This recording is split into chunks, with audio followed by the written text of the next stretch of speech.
Email 1. View comments. Aston Villa booked their first European final since 1982 in style as they blew the doors off Nottingham Forest at Villa Park with a rampant 4-0 win. For all the moans, groans, boos, and jeers that clung to Villa's players after being handsomely turned over at this same ground by Tottenham Hotspur last Sunday, this was as electric as it has been in many years, and now a Europa League final in Istanbul awaits. For Forest, they walked into a storm and never managed to find a way out on a chastening evening that ended their hopes of Champions League football for next season. England boss Thomas Tuchel was part of a star-studded director's box that also featured the Prince of Wales, and he certainly departed with lots to ponder.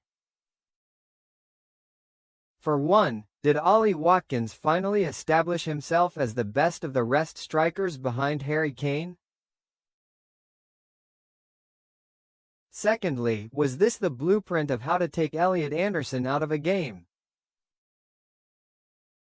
Then there was the audition of Ezri Konsa, the performance of Morgan Rogers, and the unfortunate no-show of Morgan Gibbs-White, who cut a devastated figure when this one drew to a close. Let's start with Watkins, and while he was Johnny on the spot to tap in the opener, his all-around play was a throwback to how he looked for England at the Euros. This was Watkins at his best. He pressed with intensity, played on the shoulder, looked confident, had an energy, a swagger, and even got the Terry Butcher bandage to mark his bravery in the air. It was his deft touch that helped seal the game, a perfectly weighted lay-off to an onrushing John McGinn, the man of the match, that made it 3-0. Multiple trips to Villa Park this season had me scratching my head with Watkins, pondering whether he was playing his way out of World Cup contention. Then he was left out by Tuchel for England's 35-man squad in March. That looked to be it. But fire in his belly and performances like this on the very biggest stage provided Tuchel with a timely reminder of what Watkins can do, rather than walking away focusing on what he can't. And then there was Anderson on the other side, trying to cover 2 or 3 jobs and finding himself exposed like few times we've seen this season.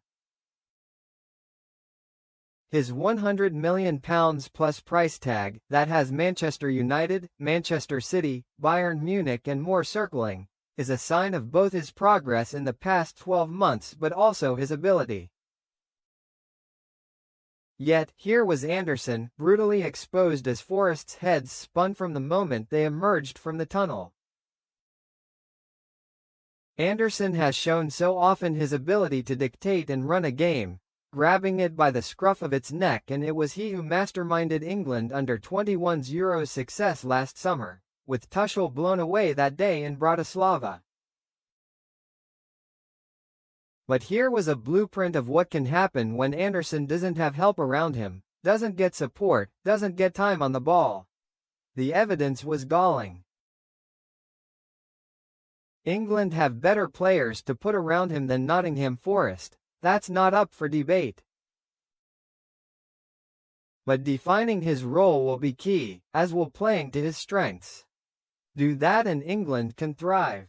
Throw him into a lion's den, though, and you'll get a similar ravaging to what took place at Villa Park.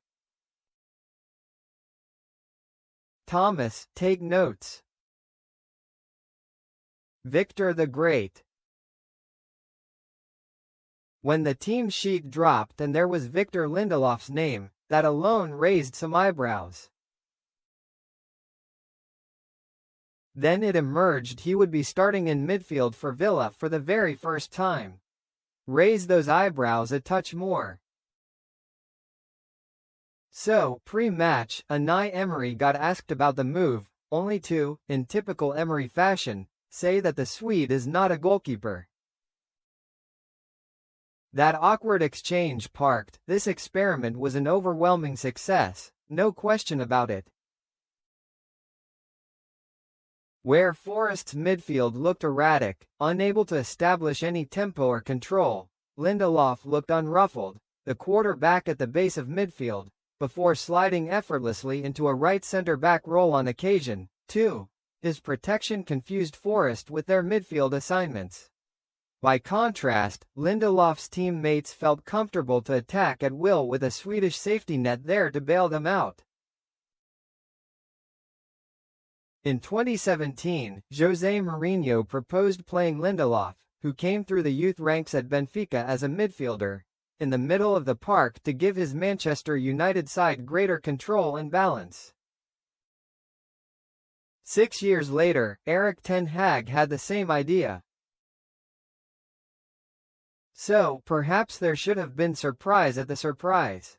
Mourinho, ten Hag, and Emery all saw something many of us didn't. Here, it was he who was a key reason Villa are off to Istanbul.